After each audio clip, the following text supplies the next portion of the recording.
Here's our next question, Danisa. This one is for you.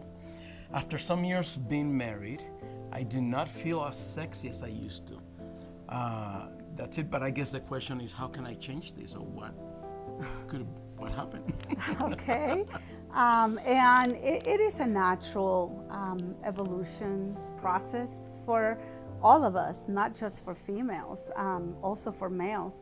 The fact that as we age, as our hormones change, our body slows down, and then a little bit of the weight shows more. After we give birth, our body changes, it's transformed. Just imagine, life was groomed in there, nurtured in there, tended to. Little babies. And another human came out of our human body. So especially the body of the woman goes through a lot of almost traumatic experiences through the process of childbirth, bearing, and delivery, especially for those who have difficult times giving birth.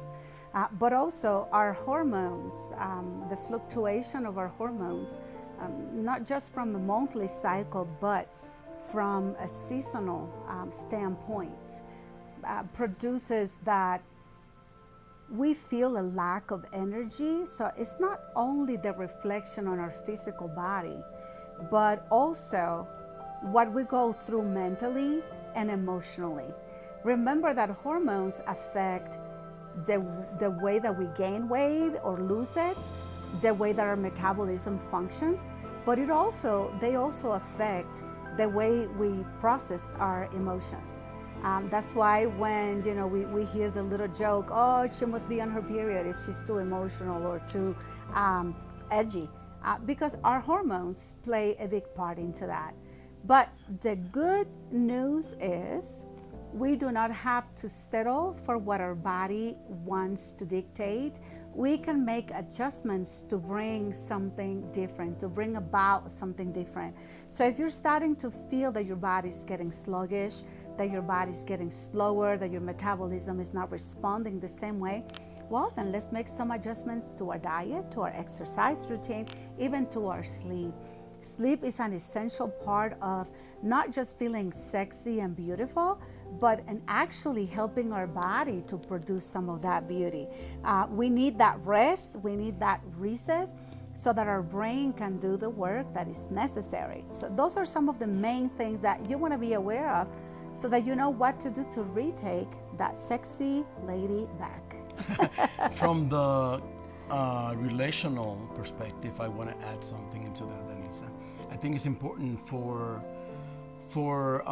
that woman, I suppose it's a female, came from the female perspective, to have good conversation with the spouse, because I think if your needs are not being met, maybe there's something, a little tweak there that can happen, where you will be affirmed, you'll be encouraged, and that you would be reminded that in spite of the changes in your body, in spite of what you've gone through, this voice of this husband is telling you, you're still beautiful, you're still appealing to me, I love you the way you are, so do not worry.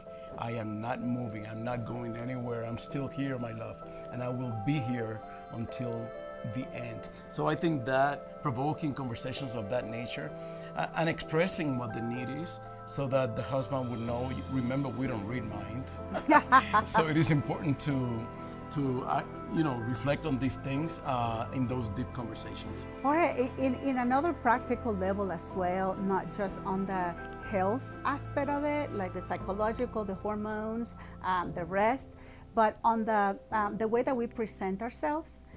Exercises of reassuring ourselves when you look at yourself in the mirror and you look that your eyes, just see that your eyes are still as beautiful as they've always been.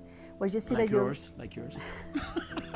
Just see that you still have that hard, shaped lips, and you see that you have that big hair. Well, this is a time not to cut your hair. This is a time to enhance those eyes. Make sure you have a good mascara. This is a time to, I don't typically wear lipstick, but I'm gonna get a good lip gloss. I'm gonna get a little bit of a tint, because those things start convincing you and reminding you, hey, that beautiful woman is still there. We may look a little bit different, we may feel a little bit different, but the attitude and the command that we have to tell our lives the direction that you're going. It is not the way that you want to go, it is the way that I decide that we are going to go. When you take charge of your life in that way and you start exploring, because maybe we are stuck in wearing the same thing that we've always worn. Well, at a certain age, then we don't wear the same mini skirt or the same kind of shorts. But what can we do now? What is something that you could wear that makes you feel empowered and with that mature, sexy appeal?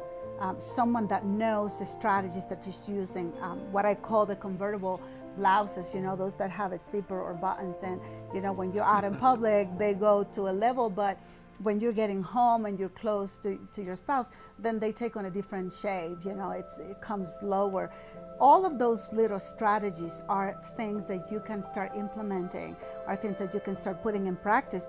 And remember, not just to feel appealing to your spouse, not just so that they find you attractive, because they may not have an issue at all, but so that you can feel empowered and find that sexy, fiercey woman that is just probably dormant. I only wonder though, what if this question was coming from a man who is like older and feels not as sexy as he used to when he had this, six pack. So I think it's important also to develop that, to lose the belly. I mean, that's what I'm working on right now. Just get rid of the belly. Just stay focused. It's doable. We can do this. But that's right, Jorge, because males also feel insecure. Of course, and you go through these stages, maybe a midlife crisis, I don't know. You go through this void. You feel like, man, something's missing. And many opportunities arise out there because somebody else is brushing you off. It's like it's actually feeding that need. So that's why creating the culture inside your safe harbor. This is where you are yourself. This is where you are naked in front of each other. Creating that, and having your wife every now and then throw the phrase, "Oh, honey, you're still as hot as you were when you were a teenager, when we met or we were first married." So allowing that freedom and that culture of affirmation, words of affirmation, just making sure that that's been fed and that is coming from the right source. Because we don't want any guy who go to their office and find this secretary that is always on top and sharing those nice compliments, and that's not good. If we're not getting that from the source that needs to come from, then we can be exposed to great we need danger. to be our own cheerleaders. And like we've taught in so many questions that we've answered for you, it goes back to the same core. We are a team. We should be working on emotional, physical, all kinds of intimacy, so that we can team up when someone is feeling low or down.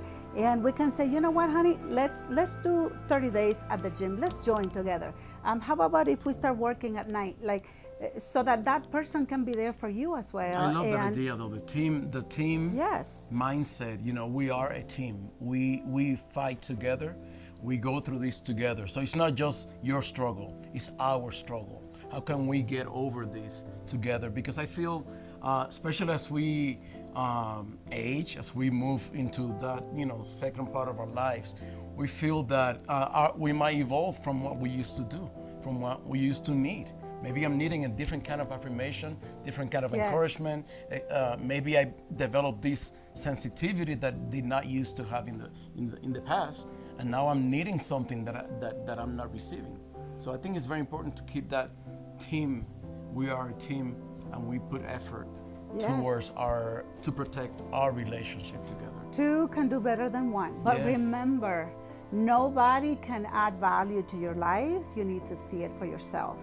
And as a female, it is important that we understand that we can be in charge of our own lives, and we can determine where we're headed. So find that beautiful, sexy woman and bring her back.